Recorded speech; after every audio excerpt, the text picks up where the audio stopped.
Nisky Mohan, maybe this is the best catch of the night. At least I think that cheerleader's dad would agree. Nisky and Mohan. Rob Hillway gets the call for the Warriors near the goal line. Knifes his way into the house. 28-0 Warriors of the silver variety on top. The mighty Warriors had some plays too. Check out the legs here on Nicholas Bateman. The sophomore will beat everybody to the outside. Nice big gainer here for the black and orange as he takes it down the sideline. But Nisky's defense would stiffen. Jacob Pecora with the Warriors in tight will sneak through for the stop. The Silver Warriors, I should say, toss the 28-0 shutout victory. Griffins take it. Class A matchup between Nisky Unit and Mahonison. Pick this one up in the fourth quarter. It's all about the shutout. Nisky up 28-0, but check out Nicholas Bateman fighting for the corner, giving the stiff arm, trying to break up the shutout, but he's tackled before he can get to the goal line. Does get 30 yards on the play. Silver Warriors, though, want that shutout. Matt Leaf leads the way as he turns Bateman back, and Nisky does. Tonight's other Class A matchup saw Nisky Unit travel to Mahonison, the home of the mighty Warriors, looking to please the home crowd with a victory. However, the Silver Warriors defense pitched a shutout. Mahonison had nowhere to go. While Nisky Unit quarterback Kyle Bailey picked apart Mohon's defense, 14 of 22 passing for 188 yards and 2 touchdowns. Nisky also ran in a pair. 28-0 Silver over Mighty. And now moving along to Class A, it is our TWC3 high school football game of the week. Nisky and Bishop McGinn, a battle in the Southeast Division. Now, the Griffins stubbed their toe just a little bit last week. They were favored going in against a winless Scotia Glenville team and got beat. This week, the Griffins face the Silver Warriors of Nisky, who are 3-1 on the season, but tied with Troy at 2-0 in the division. A win for Nisky would guarantee they would finish no worse than second in the division. McGinn trails Nisky by a game in the Southeast. If they want to beat the Silver Warriors, McGinn head coach Joe Grasso knows his team has to play better defensively this week. They're a very diverse offensive team. They have a lot of good athletes, quickness, size, toughness. They're very smart. They execute extremely well. So we have to be disciplined on defense. We have to stay at home, play our position, not try to do too much. Yeah, we respect them.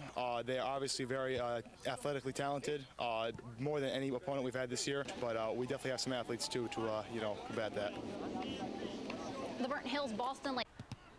Well, moving along now to Class A, the TWC3 high school football game of the week was out in Nisky on Friday night. The Silver Warriors hosting Bishop McGinn, a battle in the Southeast Division. After a scoreless first quarter, we now go to the second. Nisky threatening on a 3rd and 10 from the McGinn 14. Kyle Bailey finds Ryan Alden, and Alden scores the touchdown there. Extra point good, 7-0 Nisky. Later in the second quarter, still 7-zip Nisky. Silver Warriors threatening once again, this time Alden at QB out of the shotgun. He punches it in, 5 yards for the touchdown. It's 14-0 Nisky. Then in the third, on a 2nd and 9 from the McGinn 17. Hey, it's Alden again. He had 4 touchdowns in this game to go along with 212 yards rushing. Nisky over McGinn by a final of 27-12. Burgers on the grill, homecoming at Nisky and hot dogs too. Warriors and McGinn. What a night for Nisky's Ryan Alden. Out of the ever-popular Wildcat, he takes it right up the middle. 212 yards with 4 scores for Alden. Nisky rolls to a 27-12 win over the Griffs. Silver Warriors huddle up and ready to run with Scotia tonight. First quarter, Nisky forces a fumble. Watch for Brendan Krol. He'll be Johnny on the spot, picking up the loose ball. It's the Raiders' ball, and they are in business. Got right to work. Who do you give it to? You give it to Ryan Alden. He had a big week last week. He had a big week this week. 4 scores last week for Alden. Gets around the left side here, takes it 25 yards for the touchdown. 7-0, Nisky on top at this point. Later on, guess who it is again? Well, if you guessed Ryan Alden, you guessed correctly. 113 yards on the day. Another score right here as Nisky keeps rolling along, 35-14. 4-1 Silver Warriors of Nisky taking on Scotia Glenville, who entered this one on a 2-game winning streak. Nisky up 14-zip of the second quarter. Kyle Bailey hits Brendan Kroll, who takes the ball to the 1-yard line. Very next play, Rob Hillway takes the handoff, follows some blockers, plunges into the end zone. It's 21-0 Silver Warriors. Nisky looking for more with about a minute left in the first half. Bailey with the quick pass to Ryan Alden, who makes a defender miss. He has some room to run, and he's gone. 70 yards on the play for the touchdown. Nisky goes up 28-0. Nisky wins easily. They beat Scotia Glenville 35-14. Now, to keep pace with Troy in the Southeast Division, Niskayuna needed a win over Scotia Glenville tonight, but the Tartans came to town looking for their third win in a row. However, the Silver Warriors have one of Section 2's emerging stars in Ryan Alden. He can do a little bit of everything. 26-yard touchdown run on the first to get Niskayuna on the board first. And then later in the half, it's Alden once again, this time taking the direct snap and finding pay dirt. He scored 4 touchdowns tonight. Another key Southeast Division win for Niskayuna over Scotia Glenville. Going into the final day of the regular season, there were 6 unbeaten high school football teams left in Section 2, one of them in Class A. Troy Flying Horses, ranked number 6 in the state, going into their regular season finale against Niskayuna, picked this one up in the first. Scoreless game until Shatik Lewis changes all that, and aren't we getting used to these kind of runs from Mr. Lewis? Looks like he's down a couple times, but somehow goes 28 yards for the touchdown, an amazing run. Lewis 110 yards, 3 touchdowns in the game. Troy's got the early lead. Nisky answering back on 4th down. Ryan Alden, John Michael Fragnoli for the score. We're tied at 7. Stayed that way, 7-7 to halftime, but Troy comes out big in the second half. Jordan Canzeri, 105 all-purpose yards and a touchdown. Troy stays unbeaten. They take down the Silver Warriors in the regular season finale. Final of 35-7. And this, no doubt, probably the best matchup of the 4 quarterfinals in A. At least should be the most competitive. Nisky taking on Queensbury. Both teams entered the playoffs coming off Week 7 losses, although both did lose to the top seeds. Nisky to Troy, Queensbury to Burnt Hills. Now, Queensbury is the 3rd seed out of the Northwest Division. Nisky, the 2nd seed out of the Southeast.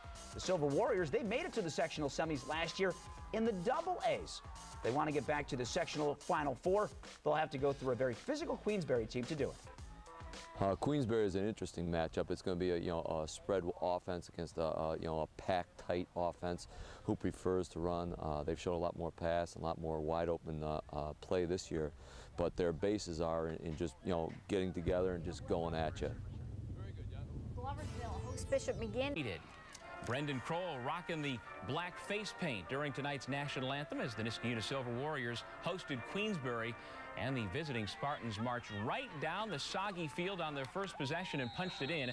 Antonio Fusco, the touchdown to make it 7-0 Queensbury. But then Niskayuna quarterback Kyle Bailey shows that you can effectively throw a football through the raindrops. On the receiving end, Brendan Krol. And they were just getting warmed up, those two. In fact, Bailey was 10 of 15 passing for 225 yards and 2 touchdowns, both to Krol. Krol would score the game-winning touchdown with under a minute remaining in the 4th quarter on a hook and ladder. Niskayuna survives and advances to face BHBL next Friday night. Ranks Queensbury at Nisky in the pouring down rain. Second half action. Queensbury scores on a long run. On the opposite side, Peyton McKinney does the honors. A field goal later ties up the score at 14. Nisky D does a good job. They contain Sean McAllister, forcing him out of bounds. Then Queensbury makes a big mistake. They fumble the ball, sets up Nisky for one heck of a play. Less than a minute to go. Kyle Bailey to Ryan Alden. Then the hook and ladder to Brendan Krol, who rushes up the sideline for the winning score. That's amazing. 20-14. Nisky gets the win. More playoffs.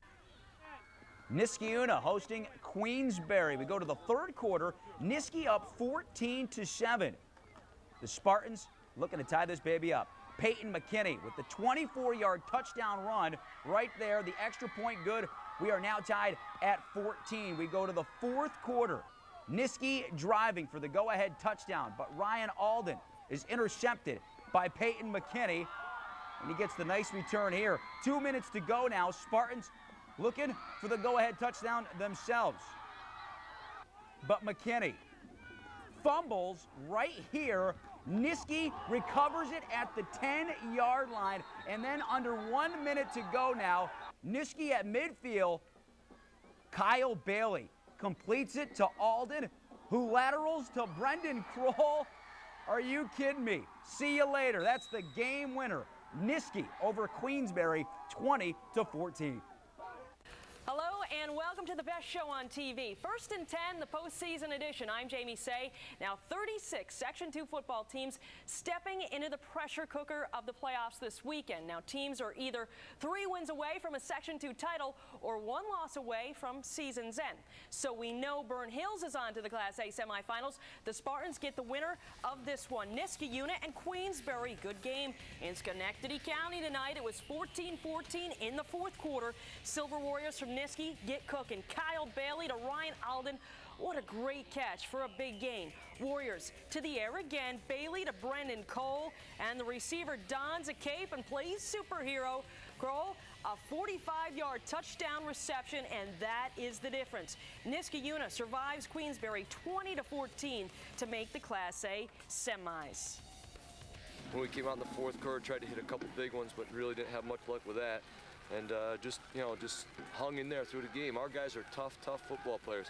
That is a tough team right there, and they punch you in the mouth, and we came out and did a great job. Manager Sports Nation says the hook and ladder is the best play in football. You know, 65% of the time, that thing works every time. This is from a high school where our good friend Peter Cowder, known as Chow, has a buddy that plays. Upstate New York high school playoffs. Nisky Una is the team in red. They're playing Queensbury. Check it out. Quarterback number 8 threw it the hook to number 5, who ladders to number 4. That is what you're seeing right now. That's actually really nice. Boise State ran the exact same play, and of course, Varsity Blues, a very famous football film. Well, Troy and Gloversville face off on Saturday. The winner heads to the Super Bowl. On Friday, one team already punched its ticket to the big game. Who would it be? The defending sectional champs and the second-ranked team in New York State, Burnt Hills, or Nisky? I'm about to tell you. First quarter scoreless on a 1st and 10. Brandon Beatty getting into the open field, and he is gone. 35 yards for the touchdown. 7-0 Burnt Hills Ballston Lake. Less than 2 minutes later, Spartans scoring again. This time, Evan Nussbaum, 16 yards for the touchdown, 14-zip. Spartan Silver Warriors, though, answering right back. Later in the 1st, Kyle Bailey to John Michael Fragnoli. Silver Warriors getting to within a touchdown. We go to the 2nd quarter now on a 4th and 2 from the 15. Phil Newman to Evan Nussbaum. And he just gets in. 21-7 Burnt Hills. Later in the 2nd quarter, time winding down on the 1st half. Newman to Tyler Paluba. 28-7 Burnt Hills Ballston Lake at the half. Phil Newman threw for 3 touchdowns. Brandon Beatty had 124 yards rushing and a touchdown. Burnt Hills Ballston Lake heading back to the Super Bowl. They beat Nisky 49-20.